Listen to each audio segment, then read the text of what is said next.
Hello friends, sociology के crash course channel में आपका स्वागत है। ये एक क्रैश कोर्स चैनल है जिसमें यूजीसी नेट और असिस्टेंट प्रोफेसर एग्ज़ाम के पूरे कोर्स को कवर किया जाएगा।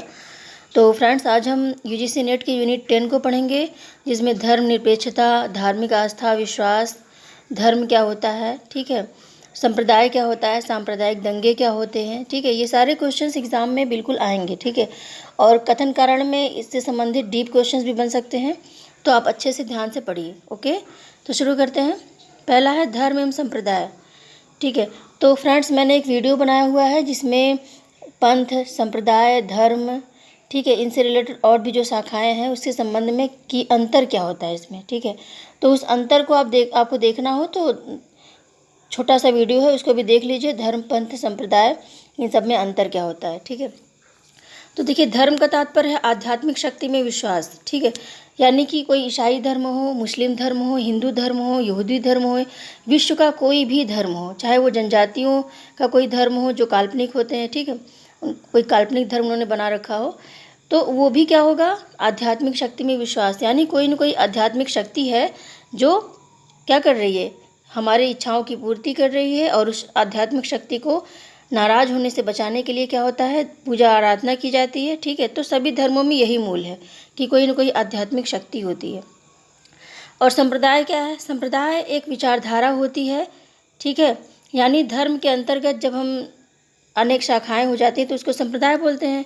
लेकिन संप्रदायवाद जो है एक विचारधारा है जिसमें ऐसा माना जाता है कि जो हमारा धर्म है, हमारा जो संप्रदाय है, यही बेस्ट है, बाकी जो दूसरे संप्रदाय हैं वो हीन हैं, ठीक है।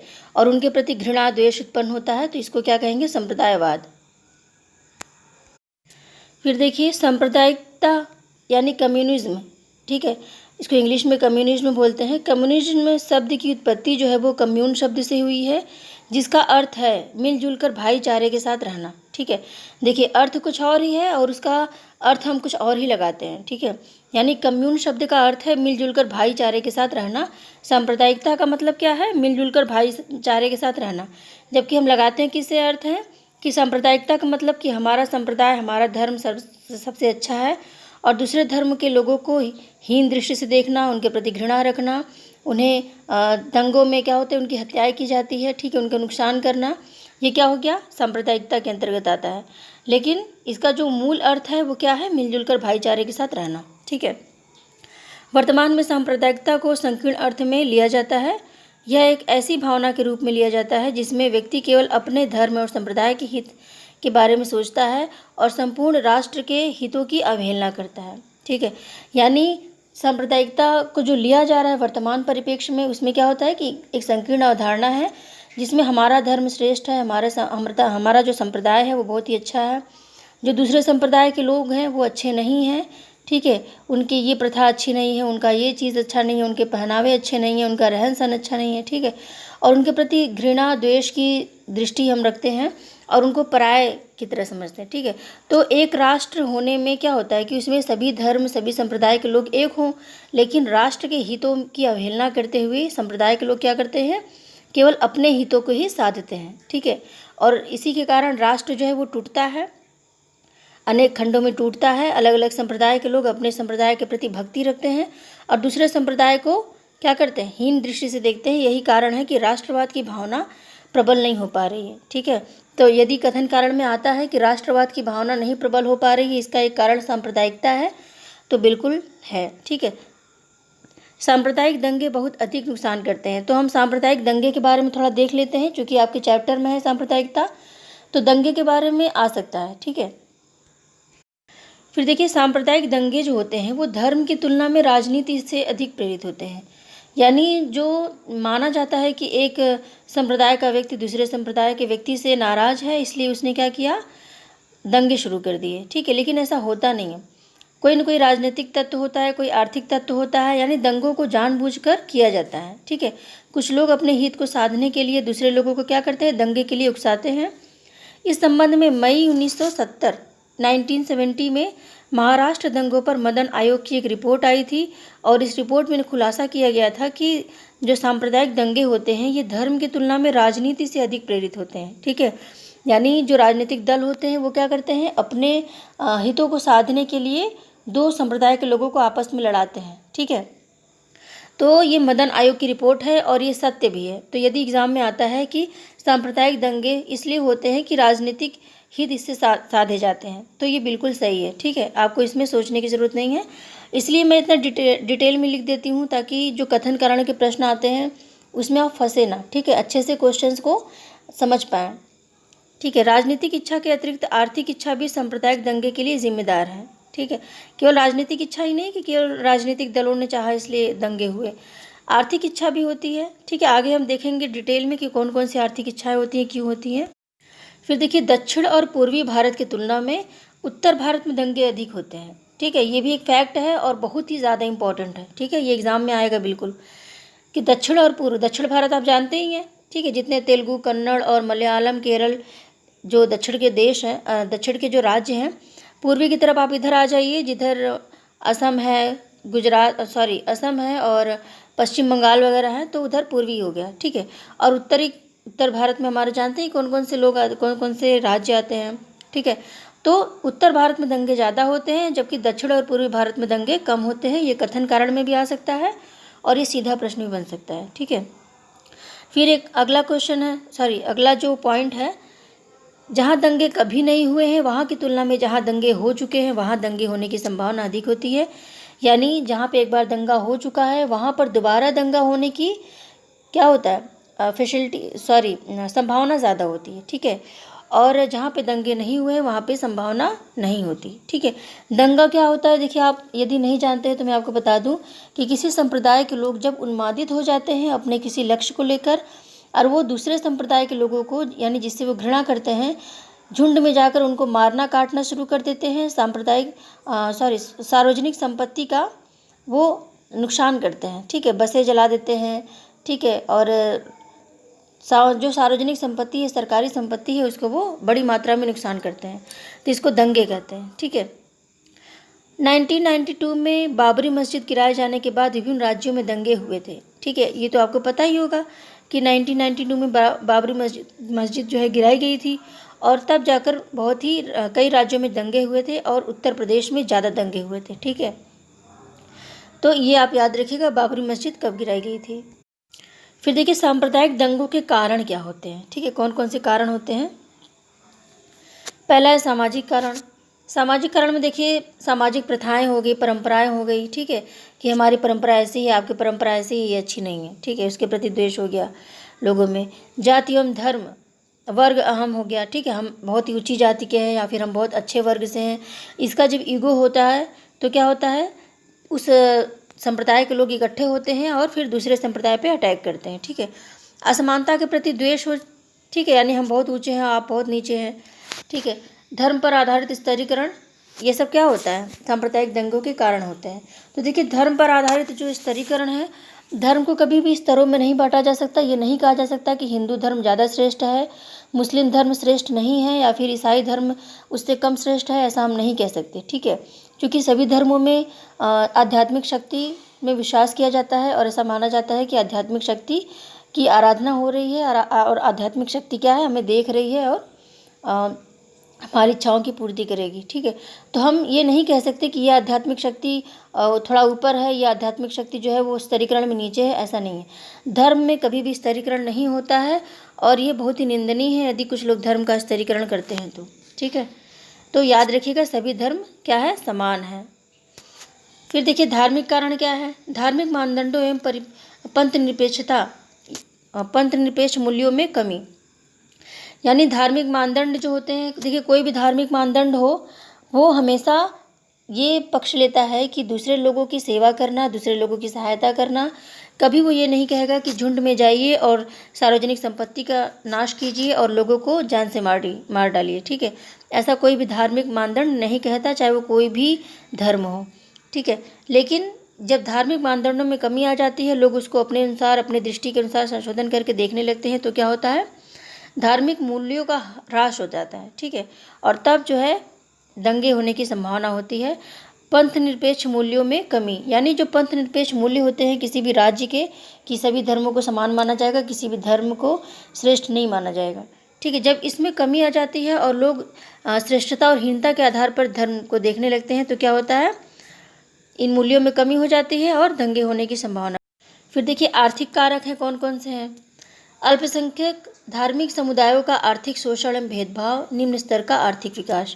यानी जब सरकारी नीतियाँ बनती है आर्थिक विकास के लिए, तो किसी धर्म को हम छोड़ देते हैं या फिर किसी धर्म को हीन दृष्टि से देखकर उसके प्रति उतने प्रावधान नहीं करते हैं, भेदभावपूर्ण रवैया अपनाते हैं, तो क्या होता है, एक वर्ग जो है वो असंतुष्ट हो जाता है। ठीक है, और असंतुष्ट होने के बाद उसके अंदर बदले की भावना और ईर्ष्या की भावना उत्पन्न होती है दूसरे समुदाय के प्रति, दूसरे संप्रदाय के प्रति, जिसको ज़्यादा क्या मिल रहा है, सरकार से पोषण मिल रहा है। ठीक है, तो ये भी कारण हो सकता है कि लंबे समय से जो दंश और परेशानी, आर्थिक तंगी झेल रहे हैं, सरकार ने उनको न देखकर क्या किया, दूसरे लोगों को दिया, दूसरे लोगों का उन्होंने सहायता किया। ये भी कारण हो सकते हैं। फिर देखिए वैज्ञानिक कारण कौन से हैं। सार्वभौमिक आचार संहिता का अभाव सबसे बड़ा कारण है। ठीक है, यानी पूरे देश में एक ही आचार संहिता होनी चाहिए, सभी धर्मों के लिए एक ही नियम होना चाहिए। ठीक है, ऐसा नहीं कि मुस्लिम लॉ बोर्ड ऐसा कहता है, ठीक है, मुस्लिम लॉ ये है, हिंदू लॉ ये है, ऐसा नहीं है, ये इंडियन लॉ होना चाहिए। ठीक है, इंडियन लॉ होगा तो क्या होगा, दंगे नहीं होंगे और संप्रदायों में लड़ने भिड़ने की कोई संभावना नहीं होगी। ठीक है, संविधान में कुछ समुदायों के लिए विशेष उपबंध किए गए हैं। ठीक है, तो जिन समुदायों के लिए विशेष उपबंध किए गए हैं, दूसरे समुदाय के लोगों के मन में हमेशा रहता है कि हमारे समुदाय के लिए ऐसा क्यों नहीं है। ठीक है, आरक्षण व्यवस्था आपने देखा होगा, यदि आप किसी सवर्ण से पूछें आरक्षण के बारे में तो उनको गुस्सा आ जाता है। ठीक है, अक्सर आपने किसी से पूछिए तो इसके पीछे काफ़ी लंबी कहानी होती है कि जिन लोगों को आरक्षण मिल रहा है, काफ़ी दंश उन्होंने झेला हुआ है। ठीक है, उनके पूर्वजों ने बहुत ही परेशानी झेला हुआ है, लेकिन ये सब चीज़ें लोग नहीं मानते हैं। ठीक है, तो आरक्षण में क्या होता है, सरकार ने बहुत ही सोच समझ के निर्णय लिया हुआ है, वो किसी भी वर्ग के साथ क्या बोलती, शोषण नहीं होने देना चाहती। ठीक है, तो ये चाहती है कि जो सभी वर्ग हैं, सभी लोग मुख्य धारा से जुड़ जाएं, इसी के लिए आरक्षण व्यवस्था लागू की गई थी। और ये याद रखिएगा कि आरक्षण व्यवस्था शुरू में 10 वर्ष के लिए लागू की गई थी। ठीक है, तो 10 वर्ष के लिए लागू की गई थी, लेकिन 10 वर्ष में जब लक्ष्य पूरा नहीं हुआ, जब सरकारी पदों पर ऐसे लोग नहीं पहुंच पाए जिनको पहुंचना चाहिए था, ठीक है, यानी उस वर्ग का पर्याप्त प्रतिनिधित्व नहीं हुआ, तो इसको और समय के लिए बढ़ाते चले गए और प्रत्येक 10 वर्ष बढ़ाते बढ़ाते ये आज तक लागू है। ठीक है, फिर देखिए मनोवैज्ञानिक में कौन कौन से कारण होते हैं। देखिए ये सब इम्पॉर्टेंट है। ठीक है, ये कथन कारण में प्रश्न बनेंगे, इसलिए मैंने डिटेल में आपको समझाया। देखिए मनोवैज्ञानिक में कौन कौन से कारण हैं। सामाजिक पूर्वाग्रह। ठीक है, पूर्वाग्रह भी होता है कि हम इस धर्म के लोगों को नहीं मानेंगे, ये अच्छे नहीं होते हैं। ठीक है, ये म्लेच्छ है। ठीक है, इस तरह के शब्दों का प्रयोग करते हैं अक्सर दूसरे धर्मों के लिए, तो ये पूर्वाग्रह है। तो ये पूर्वाग्रह भी क्या है, ये भी दंगे के कारण है। ठीक है, जैसे शूद्र को हम मान लें, नहीं ये अछूत है, आज भी यदि हम माने तो पूर्वाग्रह से ग्रसित होकर तो क्या होगा, संभावना हो जाएगी, युद्ध की संभावना हो जाएगी ना, गृह युद्ध की। इस तरह से दूसरे धर्म को मानने वालों के प्रति द्वेष, यानी दूसरा धर्म मान रहे हैं तो वो एलियन है। ठीक है, इस तरह के लोग दृष्टि से लोग देखते हैं कि यदि कोई व्यक्ति दूसरा धर्म मान रहा है तो उसको देखने का नज़रिया है उनका चेंज हो जाता है। ठीक है, जबकि वो इंसान है और उन्हें भी उसी ईश्वर ने बनाया है जिसे हमने बनाया है, ये मानकर यदि चलेंगे तो कभी भी दूसरे धर्म के प्रति द्वेष उत्पन्न नहीं होगा। घृणा होती है, अफवाह भी होता है। ठीक है, अफवाह के कारण भी कभी कभी दंगे हो जाते हैं।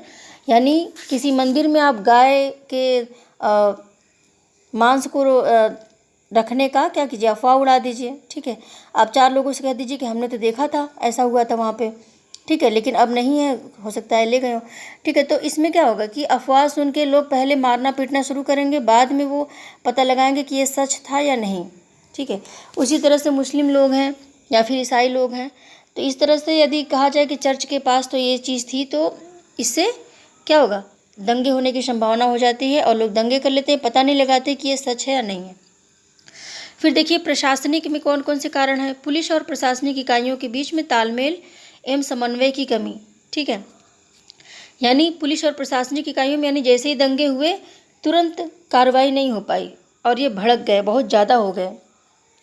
ठीक है, यानी जिन लोगों ने झुंड बनाकर लोगों को मारना पीटना शुरू किया, यदि तुरंत पुलिस ने उन पर कार्रवाई करके लाठीचार्ज करके रोक दिया होता तो वो आगे नहीं बढ़ पाते। ठीक है, लेकिन पुलिस ने क्या किया, वो उतने सख्ती के साथ, उतनी तीव्रता के साथ कार्य नहीं किया, तो दंगे बहुत ज़्यादा हो गए, ज़्यादा लाशें गिरेंगी। ठीक है, तो पर्याप्त प्रशिक्षण न मिलना भी होता है, यानी पुलिस को जब पर्याप्त प्रशिक्षण नहीं मिलता तो भी दंगे ज़्यादा होते हैं, क्योंकि वो रोक नहीं पाते उस दंगे को। ठीक है, फिर देखिए ऐतिहासिक कारण में कौन कौन से हैं।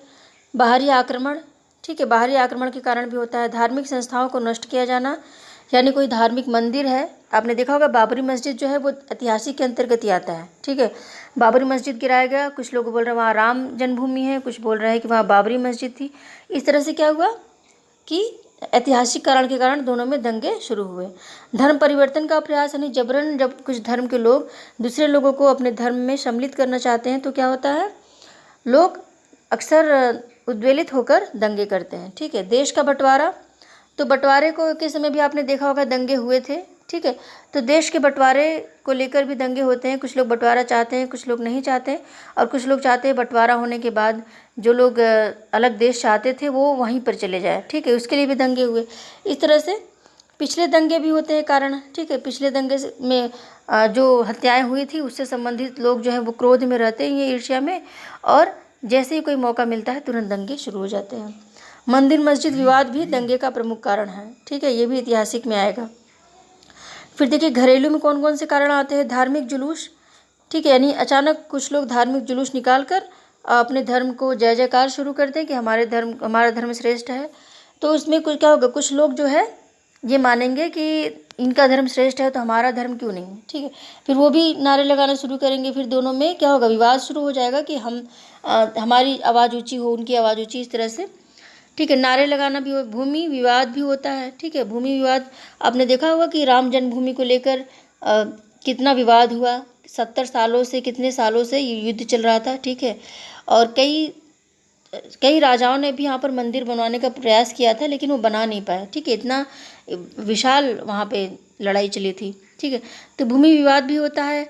असामाजिक तत्व, यानी कोई असामाजिक तत्व दंगे कराना चाहता है तो भी क्या करता है, वो लोगों को भड़का के दंगे करवाता है। ये भी घरेलू में आएगा। फिर अंतर्राष्ट्रीय कारण में देखिए, दूसरे देश से प्रशिक्षण एवं धार्मिक सहयोग, यानी जब कुछ दूसरे देश के लोग यानी कोई भी धर्म हो, कोई भी देश हो, या किसी संगठन के लोग क्या करेंगे, उस देश को बर्बाद करने के लिए, दंगे कराने के लिए, लोगों को भड़काने के लिए यदि भूमिका निभाने लगता है तो क्या होगा, दंगे होंगे। ठीक है, अभी आपने देखा होगा कि शाहीन बाग में क्या था, वहाँ पे कोई कोई संगठन था।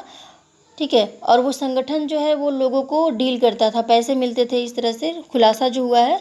ठीक है, मुझे बहुत क्लियर नहीं है, आप देख लीजिएगा, जो मैंने सुना ये चीज़ें पता चली है। ठीक है, तो अक्सर दूसरे देश के लोग क्या करते हैं, दूसरे धर्म के लोग उस देश के नागरिकों को भड़काते हैं, पैसे देकर ही सही, लेकिन उस देश के विरुद्ध कार्य करने के लिए क्या करते हैं, प्रेरित करते हैं। इससे भी दंगे होते हैं, देश का नुकसान होता है। फिर देखिए सांप्रदायिकता निवारण के कुछ उपाय हैं। कौन कौन से उपाय हैं, कौन कौन से उपाय हैं, देखिए सांप्रदायिकता निवारण के। राष्ट्रवादी भावना का विकास। ठीक है, यानी किसी को हिंदू, मुस्लिम, सिख, ईसाई या फिर शूद्र या फिर यादव या फिर पंडित न माना जाए, बल्कि उसे राष्ट्र का नागरिक माना जाए। ठीक है, अभी कोई स्कूल था, मुझे याद नहीं आ रहा है नाम, पेपर में उसको मैंने पढ़ा था, उसमें एडमिशन होने के बाद हर व्यक्ति के नाम के आगे भारतीय लग जाता है। ठीक है, यानी आप पंडित जी हैं, आप यादव जी हैं, आप गुप्ता जी हैं, आप कोई भी हैं। ठीक है, मुस्लिम है, हिंदू है, इससे मतलब नहीं है, आपके नाम के आगे भारतीय लग जाएगा। ठीक है, तो ऐसे सभी स्कूलों में होना चाहिए, सभी जगहों पे होना चाहिए। ठीक है, यानी व्यक्ति जो है वो क्या है, वो देश का नागरिक है, वो केवल संप्रदाय या फिर समुदाय का नागरिक नहीं है। धार्मिक उदारता लाना, सभी धर्मों के प्रति सहिष्णुता, शुरू से ही बच्चों को सिखाया जाए कि सभी धर्म समान है, किसी धर्म के प्रति द्वेष और ईर्ष्या बच्चों में पैदा नहीं करनी चाहिए। ठीक है, प्रशासन सक्रिय होना चाहिए, प्रशासन को इतना ट्रेनिंग मिलनी चाहिए कि जैसे ही दंगे होते हैं या फिर दूसरे धर्म के प्रति चीज़ें होती हैं तो क्या होगा, तुरंत उसको रोकने के लिए चीज़ें हमेशा उपलब्ध होनी चाहिए। नैतिक शिक्षा प्रदान करना, यानी बच्चों को शुरू से ही नैतिक शिक्षा प्रदान करना कि सभी धर्म समान हैं, सभी लोग समान हैं और किसी के प्रति ईर्ष्या द्वेष नहीं रखना चाहिए। व्यापक दृष्टिकोण, यानी एक व्यापक दृष्टिकोण रखना चाहिए, सभी के प्रति कोई भी हीन या उच्च नहीं है।